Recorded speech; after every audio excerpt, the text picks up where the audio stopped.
Hey friends, welcome or welcome back. My name is Shannon, and today we are going to talk about some short books. It is now September, and summer is still technically with us. All right, don't take away my summer just yet. But the kids are back at school. We're now moving into fall or autumn, and September is a time of the year where the booktube community likes to read short books for Shorty September. Now, everybody has their own definition as to what constitutes a short book. Some people say it's under 250 pages, it could be 200 pages. Well, for today's video, I am going to share 6 books on my TBR that are under 150 pages. So these books you could probably get through in a day or a weekend. Super short books. I haven't read any of these, but I am looking forward to getting to them this month. Starting off with It Lasts Forever and Then It's Gone by Anne de Marcken. And this comes in at 123 pages. And in this story, we are following a nameless, undead narrator as she tries to navigate her afterlife. She has forgotten her name, but she achingly remembers the place where she knew herself in the past.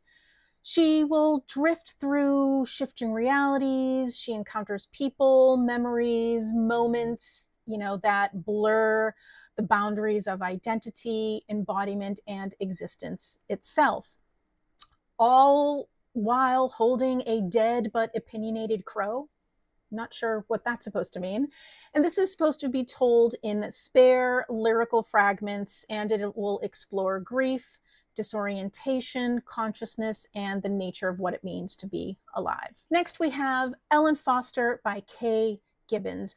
This book was written, I believe, late 90s, early 2000s. I know it's over 25 years old, and it comes in at 126 pages. It's a coming-of-age novel told through the voice of an 11-year-old girl named Ellen. She is an orphan navigating abuse, neglect, and racism in the rural South. And despite the hardships she faces, dysfunctional family, the instability of foster care, her resilience, wit, and determination will shape her journey towards self-discovery. Next is Small Things Like These by Keegan, and this is 114 pages and was shortlisted in 2022 for the Booker Prize. This is set in 1985 Ireland, and we are following coal merchant Bill Furlong as he discovers some very unsettling truths about a local convent while he's making his Christmas deliveries. As he faces the choice between staying silent or confronting injustice, this story will explore compassion, courage, and the morality of ordinary lives. Next is Days at the Morisaki Bookshop by Satoshi Yagisawa, and this was translated from the Japanese by Eric Ozawa. And this is 147 pages, and we are following Takako, a young woman suffering heartbreak after her fiance up and tells her that he's been cheating on her and he's going to marry the other woman. Well, Takako reluctantly moves into her uncle's cluttered secondhand bookshop, and she's surrounded by books and the eccentric community of readers who come into the shop.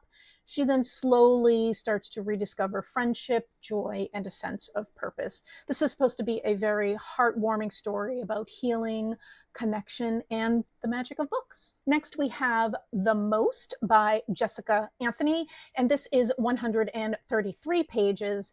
And this story unfolds over the course of 8 hours on a hot Sunday, the date being November 3rd, 1957 to be exact, and we are located in the suburbs of Newark, Delaware.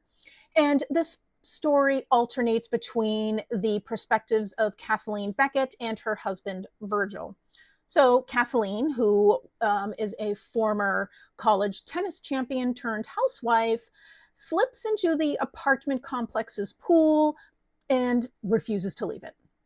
She forces both herself and Virgil to confront secrets, disappointments, and tensions simmering through their marriage. This narrative is supposed to explore unmet dreams, suppressed desires, and the fragile bonds of a mid-century American marriage. We are moving quickly along. Not only is this video going to be about short books, it is going to be a short video about short books. I am just whipping through these. The last book I'm going to share with you is The Yellow Sofa by, and I'm going to hopefully pronounce this correctly, José Maria Essa de Queiros. And this is translated from the Portuguese by John Vetch. And this is 112 pages. I purchased this in March earlier this year on my trip to Portugal. And of all of the books that I mentioned here, this is definitely going to be read because I'm actually working on a video on Portuguese authors in connection with my trip earlier this year to Portugal. So The Yellow Sofa was written likely in the late 1800s, but it was published posthumously in 1925. The author died, I think, in the year 1900 or 1901. I'm not entirely sure. This was not published until 1925, so it was written in the late 1800s.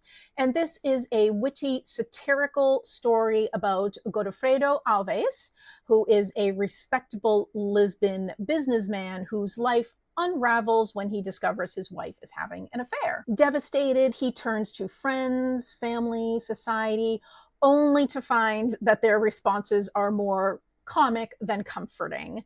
And this story is supposed to poke fun at vanity, masculinity, and social pretensions while following Alves' melodramatic attempts to cope with betrayal. I think this is really going to be a fun story, and I am very much looking forward to reading it. It is next up on my list as I try to finish all the books I was supposed to read for summer. We'll see how that goes. So that is it. That is all I have for you. A very short video about some very short books. I can't wait to read them at any time.